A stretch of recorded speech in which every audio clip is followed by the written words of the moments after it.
నాకు చాలా బాధ పెట్టిన విషయం ఏం తెలుసా, నాకు 2 నెలల ముందు అనుకుంటా నా ఫ్రెండ్ నుంచి ఒక మెసేజ్ వచ్చింది.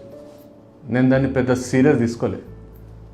మొన్న రీసెంట్గా వాడిని కలిస్తే వాడు చెప్పిండు, అరే చాలా టఫ్ ఉండేరా 2 months, నాకు నీ హెల్ప్ అవసరం ఉండే కానీ నువ్వు బిజీ ఉంటివి పట్టించుకోలే, నేను నీకు కాల్ చేద్దాం అనుకున్నా కానీ నువ్వు బిజీ ఉన్నావని వదిలేసిన అన్నది.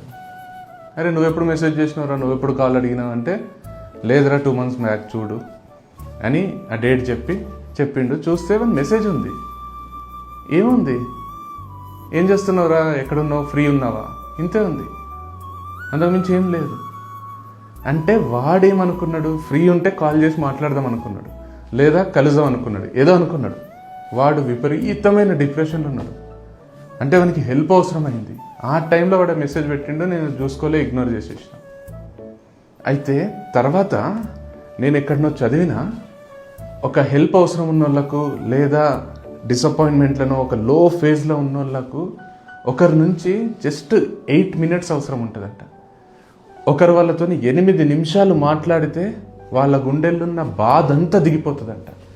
ఒక థియరీ చెప్తుంది, ఇది ప్రూవెన్ థియరీ. అంటే అర్థం చేసుకోండి, మీ 8 minutes అక్కడ ఒక లైఫ్ని కాపాడుతుంది. మిమ్మల్ని నమ్మి మీతో మాట్లాడితే బెటర్ ఫీల్ అవుతా, నీతో బాధ చెప్పుకుంటే బెటర్ ఫీల్ అవుతా అనుకునేటోళ్ళకు మీరు అవైలబుల్ ఉండండి. Just 8 minutes. 8 minutes of your life is somebody else's life.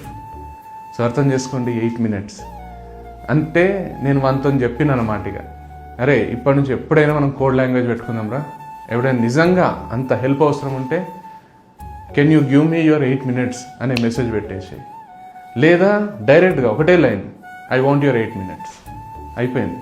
So మీరు కూడా మీ ఫ్రెండ్స్కి కానీ, మీ ఫ్యామిలీ మెంబర్స్కి కానీ, మీకు చాలా ఇష్టమైన వాళ్ళకి కానీ, ఎవరికైనా ఈ కోడ్ లాంగ్వేజ్ని ఎక్స్ప్లెయిన్ చేయండి. వాళ్ళకు మీతో అవసరం ఉంటే 8 minutes అని పెట్టమనండి. మీకు వాళ్ళతో అవసరం ఉంటే, అడగాలంటే మొహమాటం అవుతుంటే, నాకు హెల్ప్ చేయి అని అడగలేకపోతుంటే జస్ట్ 8 minutes అనండి. అర్థమైపోతుంది కదా, అయిపోయింది కదా, లైఫే మారిపోతుంది.